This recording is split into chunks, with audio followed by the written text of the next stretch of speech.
وہ ذیشان کو دیکھنے نہیں جا سکی اور ذیشان کو بھی اس کے آنے کا احساس نہیں ہوا۔ شاید اسے اس کی تسلیوں کی ضرورت ہی نہیں تھی۔ 1 ماہ بعد وہ ضد کر کے گھر شفٹ ہوا تھا۔ ڈاکٹرز بھی اسے ڈسچارج نہیں کرنا چاہتے تھے، مگر وہ ہاسپٹل کے ماحول سے بیزار ہو چکا تھا، اس لیے ڈاکٹرز کو اس کی ضد کے سامنے سر جھکانا ہی پڑا۔ گھر آنے کے بعد رمیسا نے پہلی بار اس کی خیریت دریافت کی تھی اور اس نے میں ٹھیک ہوں کہہ کر آنکھیں مون لی تھی۔ یعنی وہ نہیں چاہتا تھا کہ وہ مزید کچھ پوچھے اور رمیسا کے پاس کچھ اور پوچھنے کے لیے الفاظ بھی نہیں تھے۔ وہ ہاسپٹل سے گھر آ کر پرسکون ہو گیا تھا۔ لوگ اب بھی اس کی خیریت دریافت کرنے آتے رہتے تھے، مگر اب پہلے کی طرح ان کا ہجوم نہیں رہتا تھا۔ 2 ہفتے تک تو گھر والے بھی دن میں 2-3 مرتبہ اس کے پاس آتے تھے اور کافی دیر تک بیٹھے رہتے، مگر آہستہ آہستہ یہ دورانیہ کم ہوتا گیا۔ ہر چیز اپنی روٹین پر آتی جا رہی تھی، سب لوگ اپنے اپنے کاموں میں مصروف ہوتے جا رہے تھے۔ اب صرف سکندر علی اور فاخرہ تھے جو روز کچھ دیر کے لیے اس کے پاس آیا کرتے تھے۔ باقی لوگ 1-2 دن بعد کھڑے کھڑے آ کر اس کا حال پوچھتے اور چلے جاتے۔ رمیسا بھی ماہم کو ساتھ لے کر سارا دن نیچے کام میں مصروف رہتی تھی۔ وہ بھی صرف اس وقت آتی تھی جب ذیشان کے کھانے کا وقت ہوتا، یا اسے دوا دینی ہوتی، یا پھر ماہم کو سونا ہوتا، ورنہ وہ نیچے ہی رہتی تھی۔ وہ سارا دن کمرے میں اکیلا پڑا رہتا۔ ٹانگ میں زخم گہرا نہیں تھا، وہ سہارا لے کر چل سکتا تھا، لیکن وہ سیڑھیاں اتر کر نیچے نہیں جا سکتا تھا اور نہ ہی زیادہ دیر بیٹھ سکتا تھا۔ کبھی وہ ٹیرس پر کچھ دیر کے لیے چلا جاتا، مگر زیادہ تر وہ تکیوں کے سہارے بیڈ پر نیم دراز ٹی وی کے چینل بدلتا رہتا تھا یا اخبار دیکھتا رہتا۔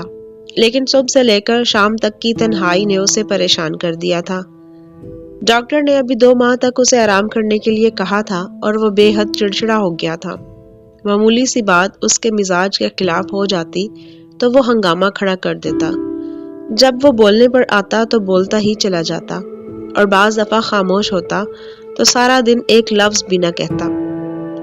اس دن بھی وہ اس کا ناشتہ لے کر آئی تھی۔ اس کے بیڈ کے پاس ٹیبل پر چیزیں رکھنے کے بعد وہ کسی کام سے ڈریسنگ روم میں چلی گئی تھی۔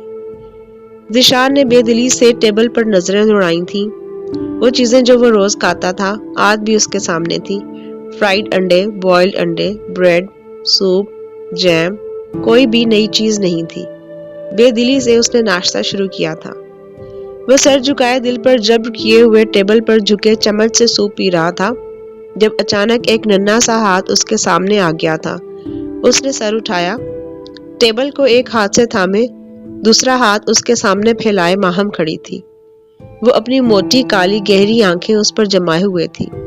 پتہ نہیں کس وقت وہ رینگتے رینگتے وہاں آ گئی تھی۔ اس نے کچھ ناگواری سے سر جھکا لیا، مگر ہاتھ اب بھی اس کے سامنے تھا۔ مطالبہ واضح تھا، وہ کچھ کھانے کو مانگ رہی تھی۔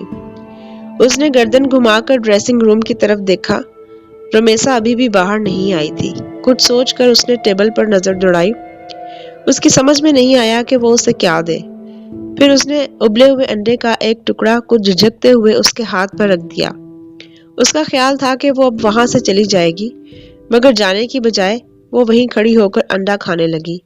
وہ آرام سے ناشتہ نہیں کر پا رہا تھا۔ کنکھیوں سے اسے وہ انڈا کھاتے ہوئے دیکھ رہا تھا۔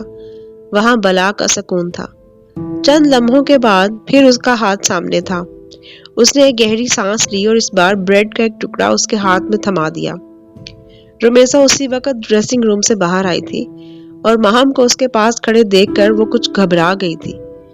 تیزی سے اس کے پاس آ کر اس نے ماہم کو اٹھا لیا تھا اور پیشتر اس کے کہ وہ بریڈ کے پیس کو منہ میں ڈالتی، اس نے اس کے ہاتھ سے وہ پیس لے کر پلیٹ میں رکھ دیا تھا اور پھر اسے لے کر وہ اسی تیزی سے کمرے سے باہر چلی گئی تھی۔ پتہ نہیں کیوں، لیکن اس کی یہ حرکت اسے اچھی نہیں لگی تھی۔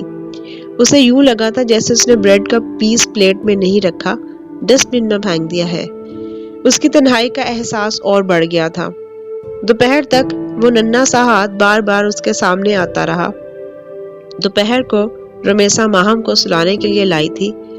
اسے کاٹ میں لٹانے کے بعد وہ حسب معمول اس کا لنچ لے کر آئی تھی۔ پھر وہ نیچے چلی گئی تھی۔ ماہم سونے کی بجائے کاٹ کو پکڑ کر کھڑی ہو گئی تھی۔ اکثر ایسا ہی ہوتا تھا۔ رمیسا اسے تھپک کر چلی جاتی تھی۔ اس کے جانے کے بعد وہ کاٹ کو پکڑ کر کھڑی ہو جاتی، منہ سے آوازیں نکالتی اور پھر خود ہی تھک کر بیٹھتی اور سو جاتی۔ اس سے پہلے ذیشان نے کبھی اس پر دھیان نہیں دیا تھا، مگر آج جب ماہم کھڑی ہوئی تھی تو وہ اسے دیکھنے لگا تھا۔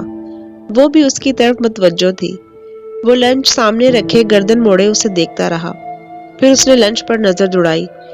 وہی لنچ تھا جو روز ہوتا تھا، سوپ، بریڈ، کالی مرچ، سلاد، دہی، پھل۔ وہ کچھ دیر ان چیزوں کو دیکھتا رہا، پھر اس نے بریڈ کا ایک پیس لیا اور ماہم کے پاس چلا گیا۔ اس نے حیرانی سے اسے اپنے پاس آتے دیکھا تھا۔